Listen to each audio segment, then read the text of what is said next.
Mm. All right, so I had a little bit of a weird night. That's why we're doing a video, because I had a dream from the Lord last night, and I don't normally get that. That doesn't happen often. So, Lord Jesus, I just ask, Father, that you would help me to speak this correctly. Help me to speak your word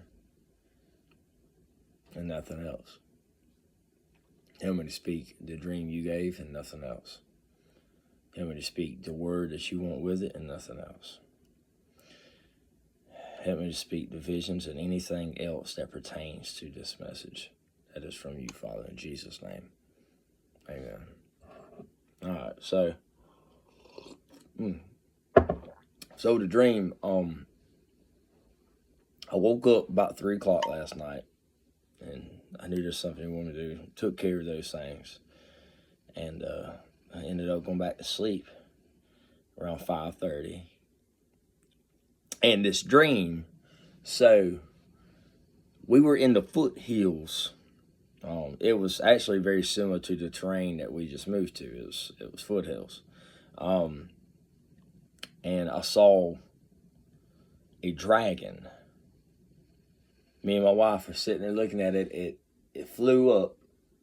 It sounded like, we didn't know what it was whenever it was coming. It sounded like some very advanced new equipment or technology. I don't know. It's just what it sounded like. The sound that went with the dragon was like some type of aircraft that we had never heard before. So we were looking and we saw it and we see a dragon. I'm like, oh wow. Then so there's a military base close by. And we heard the sirens, we heard the announcement. They were hollering, "Hold your fire." And this dragon's just sitting over the air. And we're sitting here looking at each other, we're like, "What you talking about?" We're like, "Blow that thing up, you know?" We're like, "Shoot that thing before it does something." And then it begins to attack, and it's like it's scorching the earth. And then they start shooting at it, and then this war breaks out. So we get in our truck and we're like driving, trying to escape. I saw a baby eagle on a cliffside in a nest on the way that we wanted to get to, couldn't get to it. So we come down, we make it out of the foothills, make it to the highway. We end up having to go through this military base. So we're in the military base. There's a figure there, there's a person there who is walking, looking for us. So I don't know who or why yet, but me and my wife are sneaking past him, trying not to be seen. We almost get caught in this one area, and we come back, turn back around, and then it's like news media set up with generals and very high military figures setting up, getting ready to do like a TV thing. I don't know what you call them. And so we kind of squeeze past them, bumping through them. And we get on the other side, and there's these 2 soldiers sitting in a stretcher.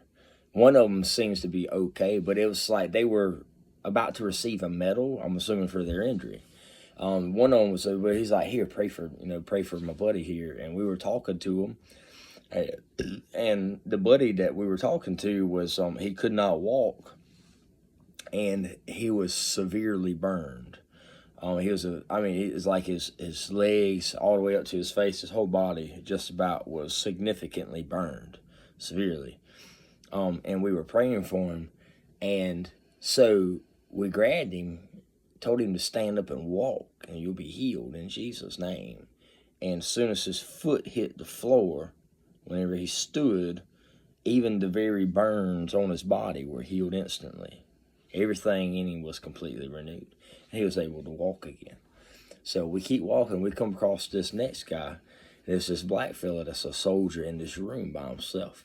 And we walk in and we're talking to him, and he was freaking out, from like a PTSD, like a panic. He's having panic attacks, and like scared, terrified. We grabbed his hand, and I can't remember what we spoke over him, but we spoke something over him, and he calmed down immediately. The panic and the fear left. So then we're sitting here talking, and it was the same thing. We told him to stand. Said, stand up and walk in Jesus' name. And he couldn't walk, and his feet were disfigured looked like a bad club foot, both of them.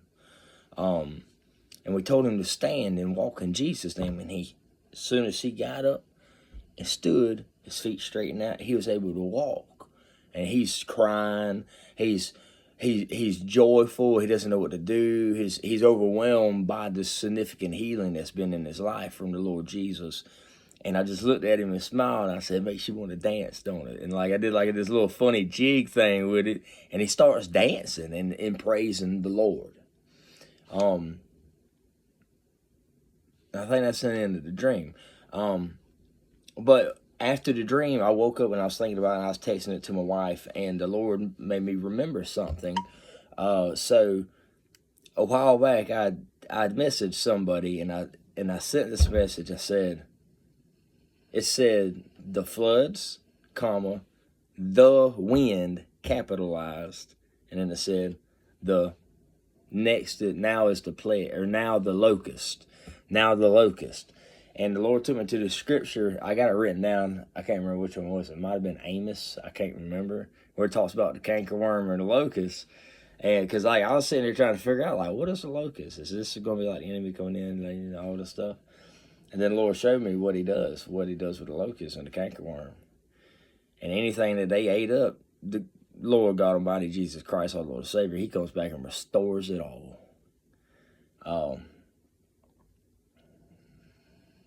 That's about it. I think that's about it. That's about it that goes with this. There's restoration's coming. Restoration's coming.